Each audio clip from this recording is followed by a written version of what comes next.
বাংলাদেশে একজন রবীন্দ্রসঙ্গীত শিল্পী ছিলেন, মারা গেছেন, মিতা হক। ওনার একটা বিখ্যাত বা কুখ্যাত বক্তব্য আছে, সেটা হলো যে তুমি মুসলিম ভালো কথা, কিন্তু তুমি বাঙালি না কেন? বাঙালি না মানে তুমি দাড়ি রাখলে, তুমি বোরকা পরলে, তুমি নিকাব পরলে তুমি বাঙালি না, এই কথাটা।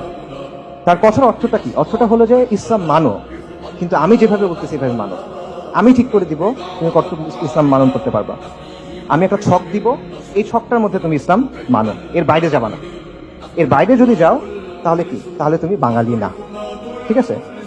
আর এর ভেতরে যদি মানো, আমার কথা যদি শোনো, তাহলে আমরা তোমাদেরকে জায়গা দিব। আর যদি কোরআন সুন্নাহ মানো, তাহলে তুমি বাঙালি হবে না। এবং এই যে বাঙালি না তুমি, এটা বলার অর্থটা কি? এটা বলার অর্থ মানে আপনি আমার অংশ না, আপনি সমাজের প্রতিনিধিত্ব করেন না, আপনি outsider, you don't belong here. আমরা এখানে খাইতে বসলে তোমরা জায়গা দিব না, তুমি আমাদের লোক না। এবং ব্যাপারটা একটা এরকম যে হয় নিজেকে বদলাও, সহি বাঙালি হও, নইলে বাইর হও, ঠিক আছে? আমরা জমিদার, তোমরা চাষা ভুষা, যেমনে বলবো এমনি থাকবা, এরকম একটা ব্যাপার।